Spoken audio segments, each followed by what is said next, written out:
This one, this time, addressed to James Clapper, as you're pointing out, the former director of national intelligence, and it was supposed to go to the CNN offices just a few blocks up the street from where I'm standing.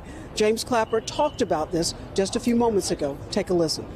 I do want to just echo one thing that John Brennan said, and that is this is not going to silence the administration's critics.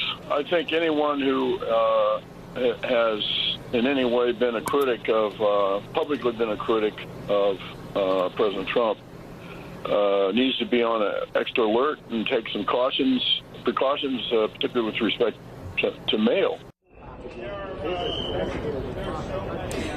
Indeed, because authorities are telling us thus far, all of these packages have been mailed to Democrats or people who have been outspoken in terms of their criticism against President Trump. So, just yesterday, authorities here in New York mentioned that they are alerting people in the area that they should also be very cautious. Authorities also pointed out that they have had an increase in tips of 139% of people calling in and saying that they are suspicious of something, but also offering whatever kind of tips they can to authorities. Hey there, I'm Chris Hayes from MSNBC. Thanks for watching MSNBC on YouTube. If you want to keep up to date with the videos we're putting out, you can click subscribe just below me or click over on this list to see lots of other great videos.